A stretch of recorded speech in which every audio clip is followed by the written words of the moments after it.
Well, recently we've seen the news that rules are being changed around pharmacy dispensing. It's being called 60-day dispensing. If you haven't heard about it, you can Google it and give yourself a very quick primer on what's happening. In a nutshell, it simply means that for certain types of medication, people are now able to get a 2 month supply out of a single visit to a pharmacy instead of having to go there every single month. One of the questions that goes through my mind is, why was this not always the case?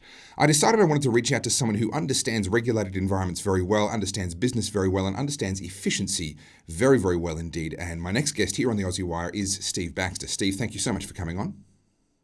Thanks, Topher. No problems. Now, this is something that you tweeted about, which was another catalyst for me reaching out to you specifically. And you asked some great sort of semi-rhetorical questions around this. But I have to admit, I'm not on any medications, I was quite surprised that this wasn't already the case. No, look, it's probably the last sort of one of the last frustrating bastions of very obvious sort of regulation in Australia. I'm on. I just have a small malfunctioning sort of little valve in my esophagus. I'm on this little drug called Nexium for the rest of my life, and it's fine. Surprisingly, in other countries you can buy it over the counter, and I'll usually come back from the US with a year's supply worth because I hate going to the doctor and the pharmacy to get it. And the point being is I suppose there's no point. You go to the doctor and you can only get a 6 month prescription anyway. And if you beg and plead to the doctor, they can write little bits. They can write Reg 23 on it or something, so you can get that whole 6 months at once.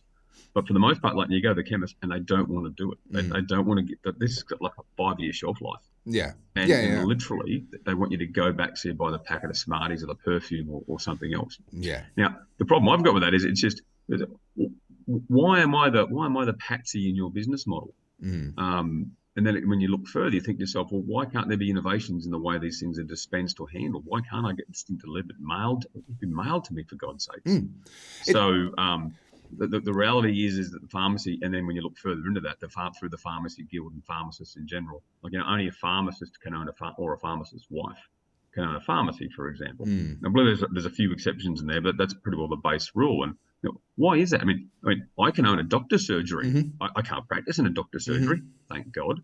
But why can't other people own pharmacies? Why can't there's no innovation in the business model? And when you ask for a square peg, you're going to get a square hole. So we need to change that for sure. It is quite an extraordinary area, and as you say, it's sort of this really glaring example of an industry in desperate need of reform. Now, the industry itself has come out, many pharmacists have come out saying this is going to destroy their business, this will be the last straw for them, they won't be able to keep their pharmacy open, it's going to cost them a small fortune. I don't think they realise how that comes across to those of us on the other side of the counter, the ones that are paying them that money. We're the ones that are saving this money that they're complaining that they're losing. It just seems like a terrible own goal from a very out-of-touch industry and how they've responded to this. Yeah, I feel about as sorry for them as I felt for taxi plate owners, to be honest, because they literally, and whilst it's disappointing, a lot of small mum and dad investors had capital invested in taxi plates. But they knew what they were buying. They were buying basically the public being forced to use a really crappy service. Yeah.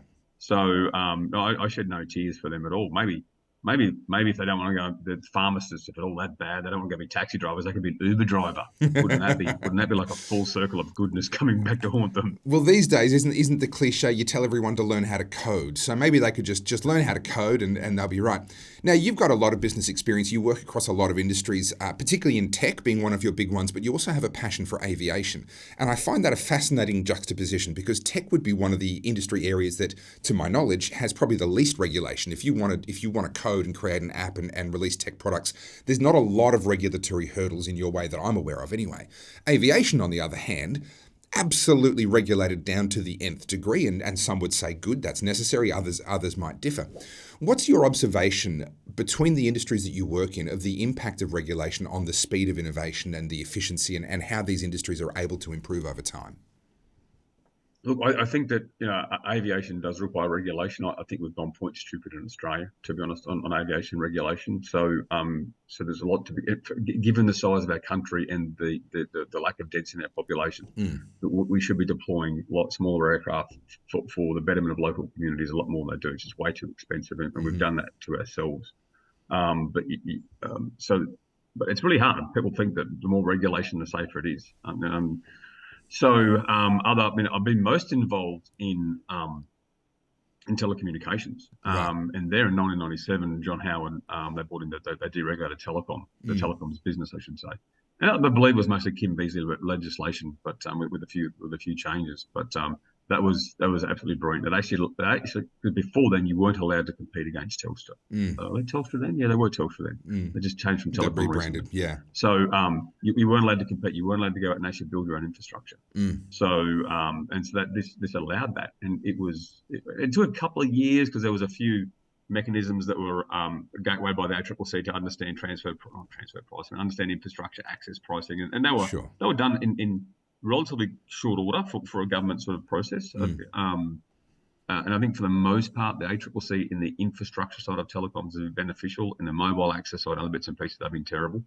But what they did there in that sort of infrastructure-based competition, so you could compete. You're allowed. It wasn't illegal to compete. So when the government got the hell out of the way, and the weird part is, it wasn't even 10 years into that program when people started crying out for an NBN. Yeah. So we were only deregulated for 10 years before we started putting the NBN back in place, and that's obviously led to just the absolute bloody debacle that's NBN. So the one really interesting thing is and when you think about what entrepreneurs can do instead of government. So I spent last week up in the Northern Territory, well, the week before last, if this goes there next week, up in the Northern Territory fishing on the MacArthur River, which I recommend. King Ash Bay, Borroloola, beautiful. Get up there. I've been to Borroloola. It's a wonderful part of Australia.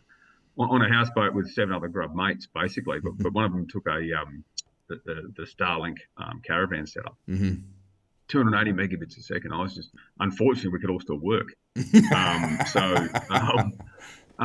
But you imagine if the government just handed Elon another $10 billion and said, mate, can you just super saturate the skies over Australia with a few more of your satellites so we get a little bit better, a little bit higher service? Yeah, it would have been done. Well, it's quite. But now we have this regulated hell that you can't. You're not allowed to compete in fixed line telecoms unless you do it in exactly the same stupid way that NBN's doing it. So it's not illegal to compete. You've just got to do it in this really inefficient way. You can't. And even Starlink, when it came out, had its initial license conditions, and I think they still may be in place, was that they weren't allowed to actually offer services like capital cities. Really? So when I was setting up this studio here, we had the debate around internet, and I looked into Starlink, and obviously the performance is impressive, but it's not rock solid reliable. It can be affected by particularly dense cloud, and your latencies can be a little bit unstable. So I made the decision, turns out to be a fateful decision, to get fibre to the premises brought in under the NBN. That was over 5 months ago. That project was begun. They had to run the fibre 1 mile. Which is, it's a fair way, and they're putting in junctions and so forth. Don't want to be rude and disrespectful, but it's now been 5 months. They physically connected the hardware 3 weeks ago, and I stood next to the tech as he ran his tests, and he got all his little lights and all the feedback. The hardware was installed and working. Now, after repeatedly calling my internet service provider, who's a pretty good service provider overall, very good customer service, they keep requesting updates from the NBN code because according to their system, the hardware still hasn't been installed. So 3 weeks after the hardware was installed, an update still hasn't worked its way through the NBN bureaucracy to get to my retail provider so that I can have high-speed broadband internet. That's the wonderful thing about government running infrastructure. I had the same. I got the same thing. I got a letterbox drop here. I only had 200 meg on fibre to the curve, and they came and said, "Look, we can do fibre to the How Home. It's going to cost $3,000." It was pretty inexpensive, to be honest. If probably understand my wealth status and the street we live in, they probably should have charged us more, to be honest. But hey, I'll take the Quango offer. And same thing, got it in there, and I think it was about 3 weeks for me going backwards and forwards before I got a great ISP, Aussie broadband. Same Freaking ISP in Australia. Yep, and I rate them highly. They're just like, sorry, NBN's reporting nothing's happened. I'm like, well, it's got green lights on. I don't know what more I can do from this end. Just stupid, isn't it? Just it's been lost. It's like the Indies. We've actually lost that debate. There's nothing you can do. Nothing you can do now. It's been run, and for some reason, and this is it goes to the competitiveness of Australia, the lack of competitiveness of Australia. Look, we're just so happy with piss poor government solutions. Well, here we see in Victoria. We're happy with piss poor governance under COVID. We're happy with piss poor solutions overall in our society. We're seeing now the Victorian state government saying that we need to return to having a state electricity commission, and that they're ramming that legislation through and making that happen. So, look, unfortunately, you're quite right. This argument, it's an important one. We see a very small good step in the form of this 60-day dispensing. I don't think it goes far enough, but at least it's a small step in the right direction. The pharmacies complaining about it tells us how much money it's actually going to save us. It's clearly going to save consumers a lot of money. And yet, you're quite right. NBN, State Electricity Commission, and in so many other areas, we are just putting more and more things into the hands of government and out of the hands of innovators like yourself. How much longer can we do this for? Well, if I was state government, I'd be getting back into the electricity game as well. We're going to be running. And this is me being exceptionally cynical, Topher. We're about to run that much extra transmission. The 130 electricity bill is network costs. That's transmission, right? We're about to double or triple the cost of that. So your bill's going to go up from whatever it is now to be the 1.3 or 1.6 times higher just after we finish building those poles and wires, essentially, because they get a regulated return on assets. So this is why governments like it. Yeah. They can get there and say, look, it's they're owned through these government-owned corporations. So it's not technically government, but it is, right? They can do it at the power price. They get a regulated return, so they borrow money at 3%, get a return at 10, and make 7%. And we're the mugs paying the difference, essentially, right? So they're just, they're just reprehensible. They truly are. They don't care for us. That's the worst part. Well, this is the issue, and they also don't understand. I don't think the power of innovation. They think that if it's privately owned, it's automatically selfish. It's automatically ripping people off, and sadly, it's often the opposite. It is actually the government entities that are doing the worst of the ripping people off. And some of the debate you're hearing now in the because there's an absolute lack of housing accommodation in Australia. It's terrible. But now you're seriously hearing people talk about rent controls. Like, okay, want to have far less houses built? Yeah, limit the return investors will get from that, and you'll have far less of it. That's exactly what you're ordering, and be really careful with that one. Well, it's already happening. Housing approvals, housing construction approval rates have absolutely collapsed Australia-wide. Now, part of that's economic for sure, but part of that is also a lot more would-be investors and now questioning whether they want to be holding on to more investment properties or not, given the way things are looking going forward. In Queensland, they brought in rent controls that said you couldn't put up rent on an existing tenant by more than a certain amount. So now people are actually kicking their tenants out so that they can bring a new tenant in and set the price to whatever they want. So as with all price control, Stephen, I know you know this very well, and I saw it with my own eyes in Venezuela.